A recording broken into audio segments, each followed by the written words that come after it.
and welcome to Civil War Digital Digest. I'm Andy. Today we're going to be talking about staffs in the field. So we've already talked about regimental staffs a while back. Today we're going to be talking about the staffs you see commanded by generals, the brigade, division, corps, and army staffs that were employed by these commanders in the field. Before we get going, I want to say thank you to two groups. One is our patrons, the coffee grinders, whose financial contributions allows us to produce these episodes.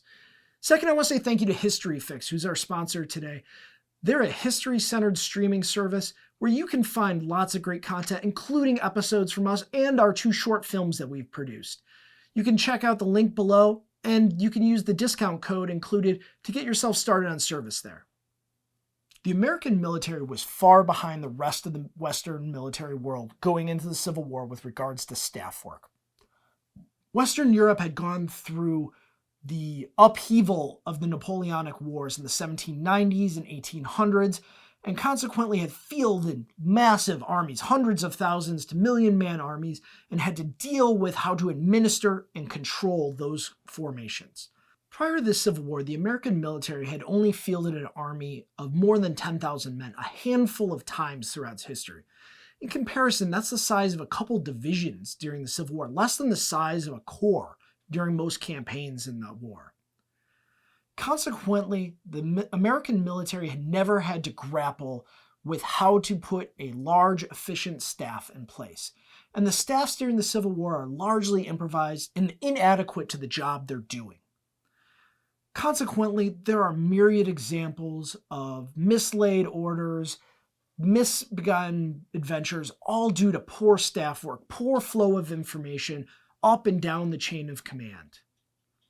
The staffs we see in the Civil War are much smaller than today and much less organized. Today we see the NATO general staff system that people who are in the military today are very used to.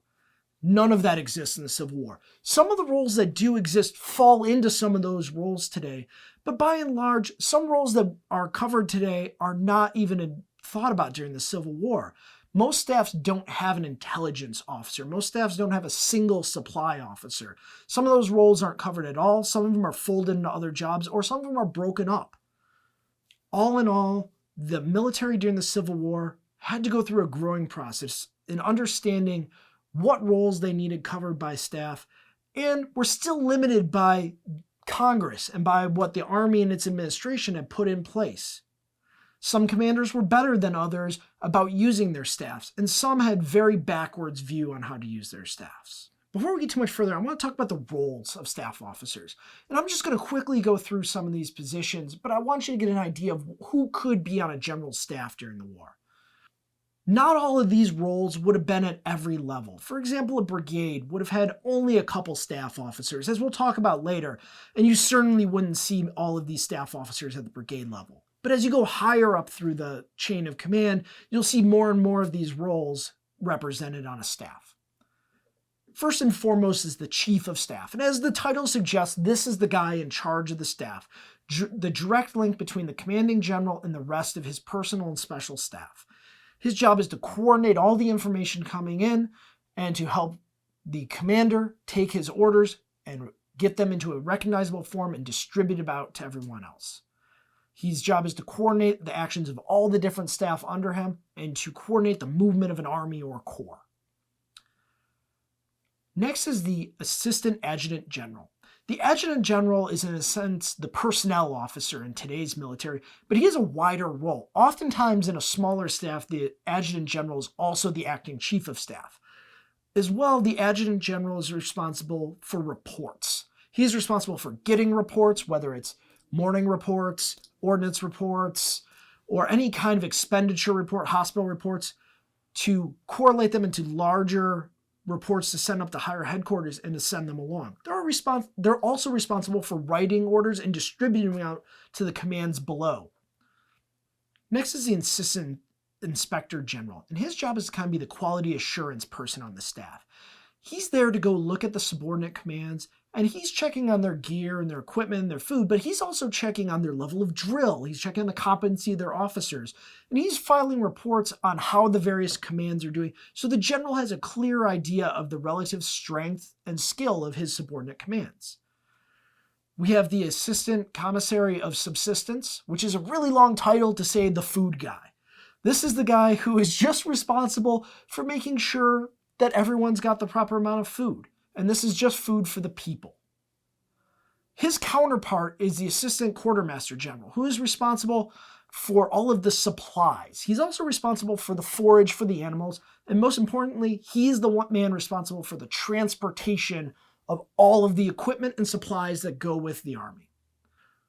Also working with the quartermaster and the commissary would be the chief of ordnance, who's responsible for ammunition and spare weaponry. But just like the commissary, he has to have his stuff transported by the quartermaster. Other people you have seen on the staff are the aides de camp. Aides de camp are generally lower-ranking officers, captains through colonels, and their job is to be the direct representative of the general on the battlefield. We'll talk about their role a little bit more, but it's important to know that they work directly for the general and they speak with his voice on the battlefield. Along with them, you would have seen the chiefs of the various parts of branches in there. So you had your chief of artillery, who's in charge of maybe not even directing the artillery in action, but he certainly would have been responsible for inspecting and being responsible for the condition of the artillery within the command. Some staffs had chiefs of cavalry who shared the same role as the chief of artillery, making sure that the cavalry commands were taken care of. And this would have particularly been in a unit where the cavalry wasn't condensed into one formation. If you had a cavalry corps, there was no need for a chief of cavalry. But think of the Army of the Potomac in early 1862, where the cavalry is spread out amongst various divisions and corps. The chief of cavalry was there to coordinate and ensure a quality level of troop across the entire army. The other roles that you would see on the staff are pretty self-explanatory. The chief surgeon's responsibility was to take care of the wagon trains, the ambulances that had to do with the hospitals, selecting the places to set up the hospitals, and also making sure that the corps hospitals, division hospitals, were properly staffed and equipped. The chief engineer's responsibility was to plan out routes of march, to plan out camps, to plan out defensive lines, and to generally map the topography of an area, in charge of making charts and putting those together for the rest of the staff to use. The signal officer was the officer responsible for running the signals of the army. Now, these could be complex or they could be simple. There was the flag system in place with both armies during the war, and also both armies used telegraphic services. So this officer would have been responsible for making sure all of those forms of communication were in the right position and ensuring that they were in proper operation. And finally, we have the provost marshal, who is in charge of the police services of the army. So he's responsible for making sure troops aren't blocking roads as they're marching. He's also responsible for prisoners of war, and for the army's own prisoners, he's responsible for administering the courts-martials and making sure that all infractions are properly punished, whether from soldiers riding the wooden horse all the way through public executions. Now, that's a lot of staff roles we're talking about. And again, not all of these roles would have been at every level. The higher you go, the more of these roles you would have seen. Now, staffs were broadly broken down into two parts. One was the special staff, and the other was the personal staff. The special staff were the people who are in charge of branches. So think of your chief of artillery, your engineers, your chief of signals. These are the people who have narrow responsibilities related to their own branch. And generally, they're more technical parts of the staff. And they're the professional part of your staff as well. They're going to widely be put in place because of their technical skill. The special staff does not have any kind of command authority on a battlefield, and they weren't there to go give command authority.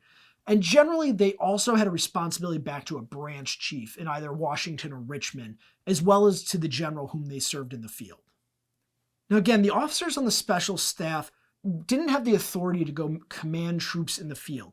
The chief of cavalry did not command all the cavalry in the army. In that case, the cavalry was split up and they were responsible to their division or corps commanders for their orders. Same with the chief of artillery. In the Army of the Potomac, Henry Hunt is chief of artillery, but he did not directly command the artillery of the army. He had to work with the corps commanders in order to assess how the artillery should be used. The counterpart of the special staff is the personal staff. And these are the officers who are the general's military family, the people that he's picked to be close to him. Now, this is going to be your inspector general, your adjutant general, and your aides de camp broadly, and your chief of staff. Maybe a military secretary if you're up at that level. And they're the ones who are going to be the general's eyes and ears on the battlefield.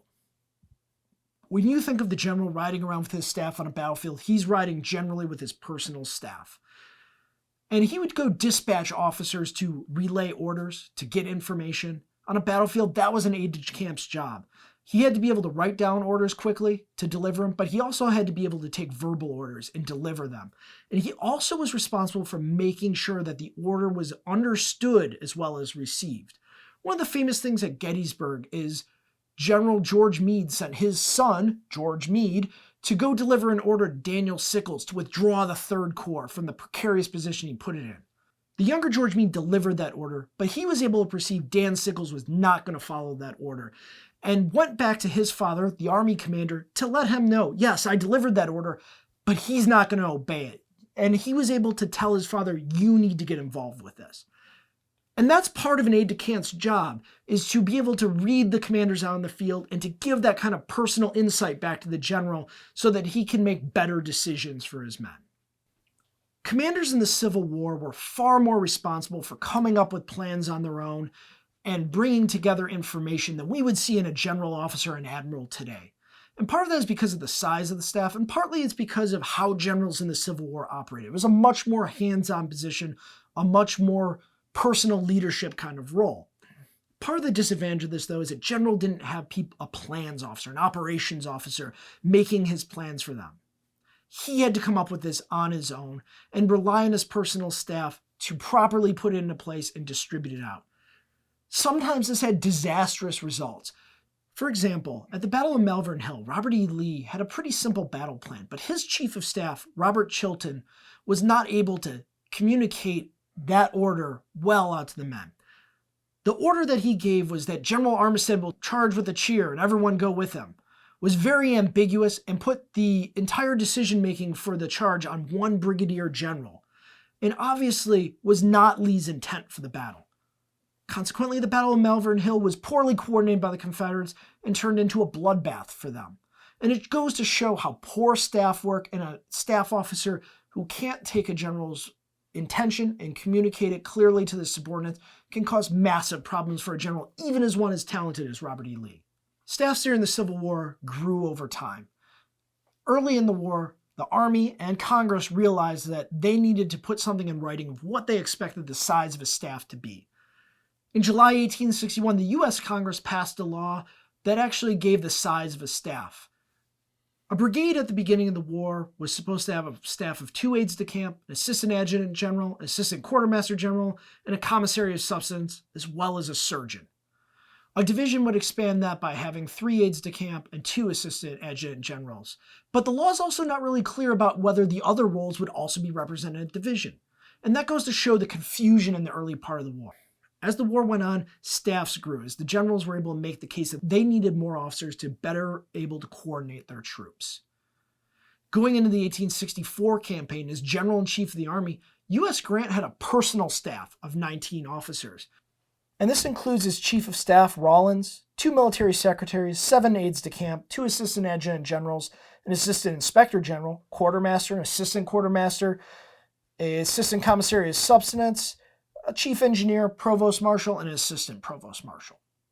One of the important things to talk about is who served on a staff.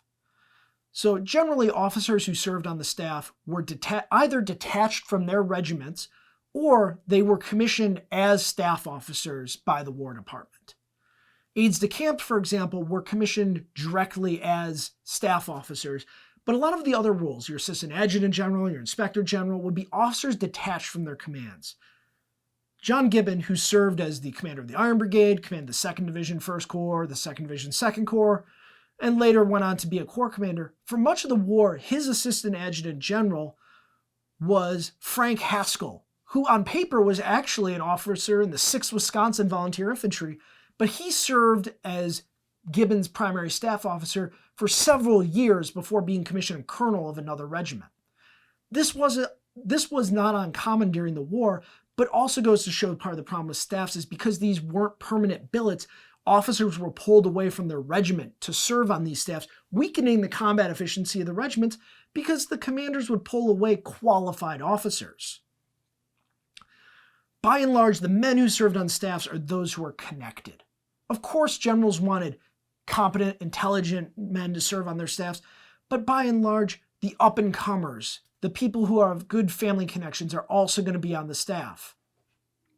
For example, General McClellan in 1862 had members of the French royalty on his staff, including the Comte de Paris and the Duc d'Orléans of the House of Orléans, the deposed French royal family. Of course, some of the up-and-coming officers in the Civil War also served on staffs. In the Federal service, James Wilson, who commanded a cavalry corps at the end of the war, served on Grant's staff. You also have George Armstrong Custer, who was a lieutenant on McClellan's staff early in the war. Serving on a staff could be a vehicle to a promotion to higher rank, especially in the Civil War, where officers could go from a regular commission to a volunteer commission in the Federal service. The idea that an officer could get quick promotion by switching to the volunteer service after standing out on a staff made it an attractive way for officers to rise to higher command. So this has been our short look at staffs in the field during the Civil War. And of course, this is not a comprehensive study of it, but it gives you an idea of the kind of roles you would have seen in the field and at what level you would have seen them. I hope you've enjoyed this journey at staffs at the brigade, division, corps, and army level in the field during the Civil War. I hope you've learned something. For Civil War Digital Digest, I'm Andy, and we'll catch you next time.